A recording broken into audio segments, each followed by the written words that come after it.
সব থেকে মাথার যন্ত্রণার কারণ হয়ে দাঁড়িয়েছে ফলতা বিধানসভায় সেবাশ্রয় ক্যাম্প।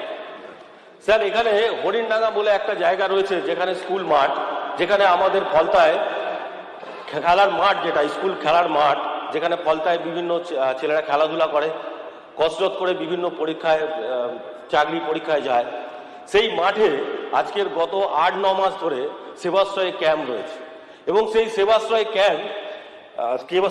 ক্যাম্প তালাবন্ধ অবস্থায় রয়েছে এবং মাঠে 200 ফুট লম্বা এবং 150 ফুট চওড়া একটা সেবাশ্রয় ক্যাম্প পুরো রেডি হয়ে ওখানে পড়ে রয়েছে।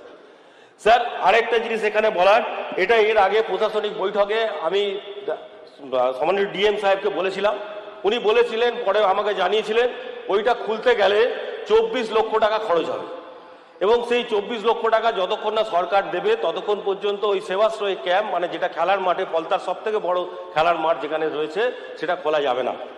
স্যার, এই সেবাশ্রয় ক্যাম্প নিয়ে বলতে গেলে এই আমাদের ফলতাতে মাটির নিচ থেকে সেবাশ্রয় ক্যাম্পের ওষুধ পাওয়া যাচ্ছে, সংক্ষেপে মাটির নিচ থেকে সেবাশ্রয় ক্যাম্পের ওষুধ পাওয়া যাচ্ছে।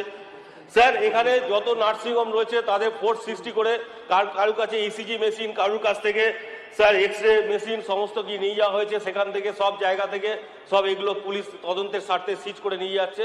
এখন স্বাস্থ্য পরিষেবা পুরো ভেঙে পড়েছে। স্যার, এখানে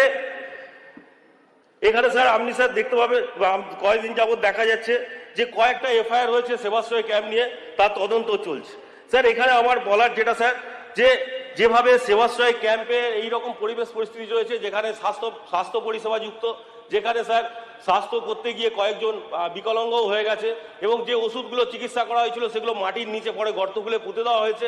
স্যার, এরপরে আমি স্যার এবং যে খেলার মাঠের ওপরে এখনো ডায়মন্ড হারবার এবং ফলতা দুটো বড় বড় মাঠ, ডায়মন্ড হারবার সাব ডিভিশন মাঠের ওপরে এখনো পর্যন্ত সেবাশ্রয় ক্যাম্প রয়েছে এবং ফলতার খেলার মাঠের ওপরে সেবাশ্রয় ক্যাম্প এখনো পর্যন্ত স্টিল এক্সিস্ট।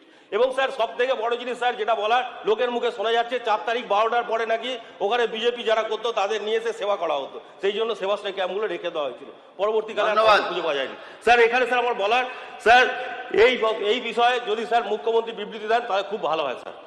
ধন্যবাদ।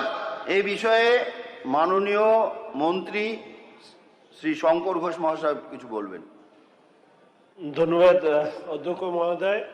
ফলতার মাননীয় বিধায়ক সেবাশ্রয় স্বাস্থ্য শিবির সম্পর্কে যে বিষয়গুলো উত্থাপিত করেছেন, আমরাও বিভিন্ন মাধ্যমে দেখেছি যে অত্যন্ত গুরুত্বপূর্ণ অভিযোগ এই সেবাশ্রয় নিয়ে এসছে।